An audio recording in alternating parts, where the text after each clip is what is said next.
नमस्कार, India top news में आपका स्वागत है। उन्नाव से प्रत्याशी अन्नू टंडन के समर्थन में सपा की स्टार प्रचारक डिंपल यादव का रोड शो, उमड़ा जनसैलाब।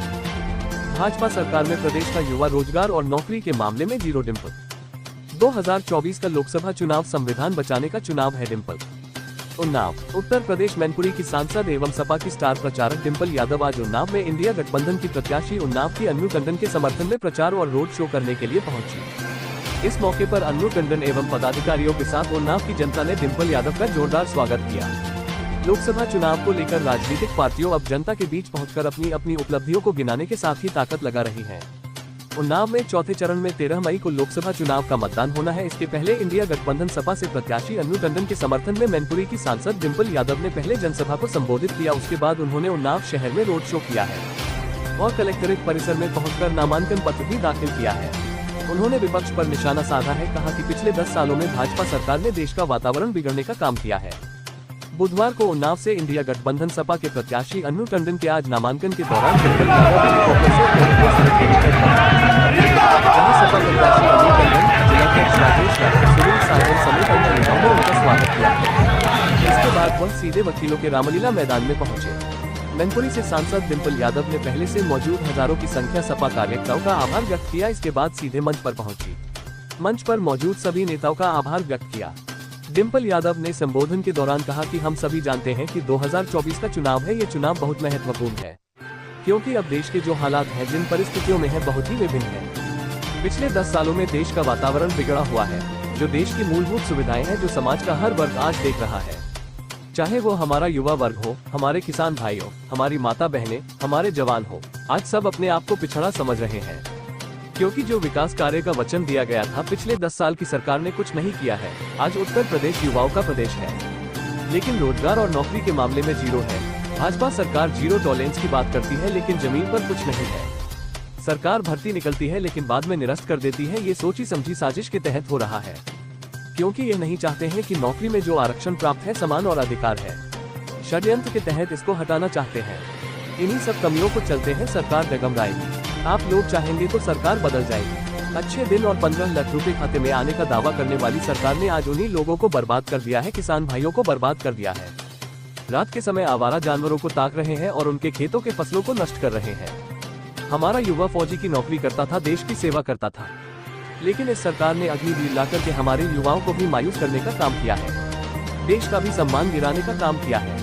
हमारे जब जवान पुलवामा में शहीद हुए तो उनके पत्नियों को मंगलसूत्र छीनने का काम किया है। आज तक बता नहीं सके कि हमला कब और कैसे हुआ था, किनके द्वारा किया गया था। सरकार कोई जवाब नहीं दे पाई है। ऐसे में अभी वक्त है संविधान को बचाने के लिए। लोकसभा चुनाव में हम सबको एक होना पड़ेगा। पूरे जोश और होश के साथ यह चुनाव लड़ना पड़ेगा। 2024 का चुनाव है। 13 मई को चुनाव होना है। सभी लोग एक तरफ होकर प्रत्याशी अन्नू टंडन को जिताना है। इसके बाद वो अचलगंज तिराहा से छोटा चौराहा, बड़ा चौराहा होते हुए रोड शो के माध्यम से जनता से अपील की है और कलेक्ट्रेट परिसर पहुंचकर सपा प्रत्याशी अन्नू टंडन के साथ नामांकन पत्र दाखिल बनेगी तो हम मुस्लिमों से अल्पसंख्यक का दर्जा छीनेंगे, भी अल्पसंख्यक का दर्जा छीनेंगे। क्या कहना है? ये सरकार ऐसी सरकार है जो केवल छीन सकती है। इसने हमेशा छीना है। इसने युवाओं की नौकरी रोजगार छीना है। इन्होंने महिलाओं का हक, सम्मान और अधिकार छीना है। इन्होंने रात की हमारे किसान भाइयों की नींद छीनी है। तो जो सरकार खाली छीनने की बात करती है, तो आप उनकी मानसिकता को समझिए। और मैं समझती हूँ पूरा देश आज लोकतंत्र और संविधान को बचाने की लड़ाई में लग गया है और विजयी होगा इंडिया ब्लॉक का गठबंधन। ईडी गठबंधन को ठगबंधन कह रहे हैं। गठबंधन को ठगबंधन बताया जा रहा है। ईडी गठबंधन को प्रधानमंत्री ठगबंधन कह रहे हैं। देखिए, आप गलत बोल रहे हैं। आपके दिमाग में ईडी चल रहा है। ईडी ये इंडिया गठबंधन है। सबसे पहली बात, क्योंकि आप भी जानते हैं कि क्योंकि आप लोग भी जानते हैं कि ईडी के माध्यम से कैसे हर वर्ग को डराया जा रहा है। चाहे हमारे बिजनेसमैन हो, चाहे हमारे पॉलिटिशियंस हो, राजनेता हो, उनको ईडी और सीबीआई के माध्यम से डराने का अगर कोई काम कर रहा है तो वो भारतीय जनता पार्टी कर रही है। प्रधानमंत्री जी का एक बयान और सबसे ज्यादा चर्चा में है। उन्होंने कहा कि अगर इंडिया गठबंधन जीतता है, उनकी सरकार बनती है, तो ये औरतों के मंगलसूत्र छीन लेंगे। मैंने इसका जवाब मैंने मन से दिया। मैंने बोला कि आप बताइए, जब पुलवामा जैसी घटना हुई, जब आप हमारे फौजी भाइयों को एयरक्राफ्ट नहीं उपलब्ध करा पाए, तो क्या उनकी जो पत्नियां थी, जब उनका मंगलसूत्र खूबसूरत छीना, तो क्या आप चिन्हित कर पाए कि किसकी वजह से इतनी बड़ी घटना को अंजाम दिया गया? आज तक सरकार ना चिन्हित कर पाई है, ना बता पाई है कि एयरक्राफ्ट हमारे फौजी भाइयों को उपलब्ध क्यों नहीं कराए गए। उन्होंने साथ साथ एक बात और कही है कि ये आपका हक मुस्लिम घुसपैठियों में बांट देंगे। आज पूरा पीडीए यानी कि पिछड़ा, दलित, अल्पसंख्यक, आदि आबादी और अगड़े जो अपने आप को वंचित, जो वंचित हैं, आज सब जानते हैं कि किस तरह का माहौल है। किसी भी वर्ग के पास, चाहे हमारा युवा हो, चाहे हमारा किसान हो, चाहे हमारी महिलाएं हो, चाहे हमारा जवान हो, किसी को भी हक, सम्मान और अधिकार नहीं मिल रहा है। खाली कुछ पूंजीपतियों के हाथ देश की सारी पूंजी जा रही है। वहीं हमारा देश और हमारा प्रदेश दोनों ही कहीं ना कहीं पिछड़ रहे हैं। मैडम, कन्नौज से क्या अखिलेश यादव लड़ेंगे? गर्मी के बावजूद भारी संख्या में आज मुझे यहाँ पे लोग नजर आ रहे हैं, तो ये बता रहे हैं कि आप सब जितने नेता आज मंच पे उपस्थित हैं और जितने लोग मेरे सामने आज नजर आ रहे हैं, आप सब कहीं न कहीं समाजवादी पार्टी की प्रत्याशी हमारी अनु टंडन को यहाँ से विजयी बनाने का कार्य कर रहे हैं। हम सभी जानते हैं कि 2024 का चुनाव है और यह चुनाव बहुत ही महत्वपूर्ण चुनाव होने जा रहा है। और ये इसलिए महत्वपूर्ण चुनाव है क्योंकि आज देश के जो हालात हैं और जो परिस्थितियां हैं वो बहुत ही विभिन्न है। पिछले 10 सालों में मैं समझती हूँ कहीं ना कहीं देश का वातावरण बिगड़ा है और जो देश की जो मूलभूत दिक्कतें हैं, जो असुविधाएं हैं, जो समाज का हर वर्ग आज देख रहा है, चाहे वो हमारा युवा वर्ग हो, चाहे वो हमारे किसान भाई हो, चाहे वो हमारी माताएं बहनें हो और चाहे वो हमारा जवान हो, आज सब अपने आप को कहीं ना कहीं पिछड़ा समझ रहे हैं। क्योंकि आज जो विकास कार्य जिसका भरोसा दिया गया था, जिसका वचन दिया गया था, वो कोई भी कार्य मौजूदा 10 साल की सरकार और उत्तर प्रदेश की 7 साल की सरकार पूरा नहीं कर पाई है। आज उत्तर प्रदेश युवाओं का बनेगा, की नौकरी करता था, फौज में भर्ती होता था।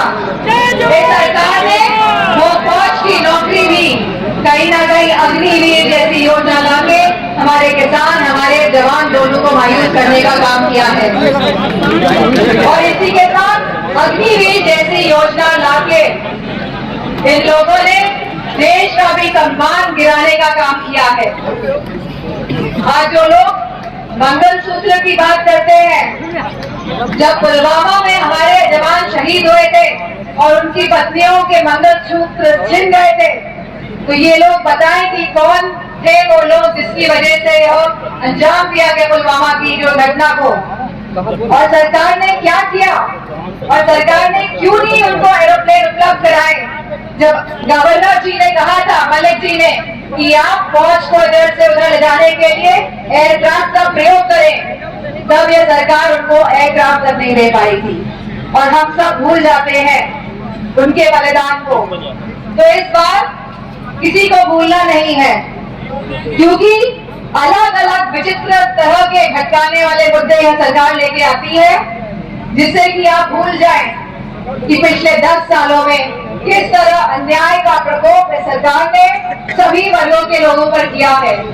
तो मेरा आप सबसे अनुरोध है, क्योंकि ये कहीं ना कहीं संविधान को बचाने की भी लड़ाई है और संविधान के माध्यम से जो हमें हक, सम्मान और अधिकार मिला है, इसको भी जीतने के लिए हम सबको एक होना पड़ेगा और पूरे जोश के साथ और होश के साथ ये चुनाव लड़ना पड़ेगा और हमें अपने अधिकारों की रक्षा भी करनी पड़ेगी। जिंदाबाद, जिंदाबाद। उत्तरदायित्व अब आप सबके कंधों में है कि आप इस लोकतंत्र की रक्षा करें और हर लोग जो आज यहाँ उपस्थित है, आप सब लोग लोकतंत्र और संविधान के रक्षक बने। इन्हीं शब्दों के साथ मुझे पूरा भरोसा है कि आप सब अपना साथ, अपना प्यार और अपना आशीर्वाद अनु टंडन जी को देंगे। और समाजवादी वही जानते हैं कि नौकरियों में जो आरक्षण प्राप्त है, जो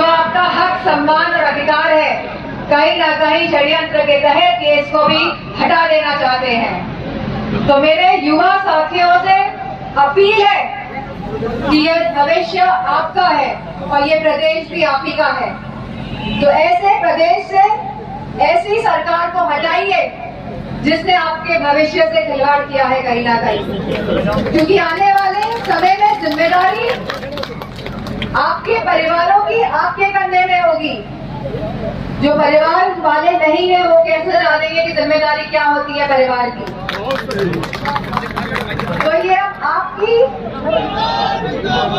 आप सभी की जिम्मेदारी है कि आप अनु टंडन को भारी मतों से जिताने का काम करें, क्योंकि जब अनु टंडन जीतेगी तो केंद्र की सरकार तो हटेगी।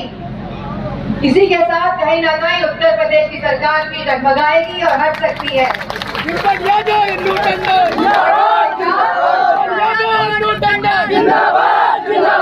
जो विकास की गंगा समाजवादी पार्टी के समय वही थी जिसमें कोई बात नहीं छूटा था, तो वही विकास की गंगा अगर हमें उत्तर प्रदेश में बहानी है, अगर हम चाहते हैं हमारा किसान खुशहाल हो। आज किसानों की हालत बहुत दयनीय है और ये मैं इसलिए कह रही हूँ क्योंकि जो लोगों ने वादा किया था कि आपके अकाउंट में 15 लाख रुपए आएंगे, अच्छे दिन आएंगे, उन्हीं लोगों ने महंगाई की वजह से आज किसान की जो आमदनी है वो आधी से भी कम कर दी है। और वहीं हमारे किसान भाइयों को रात के समय भी चैन की नींद नहीं आती है, क्योंकि आवारा पशु कहीं ना कहीं उनके खेतों को चलने के लिए तैयार है।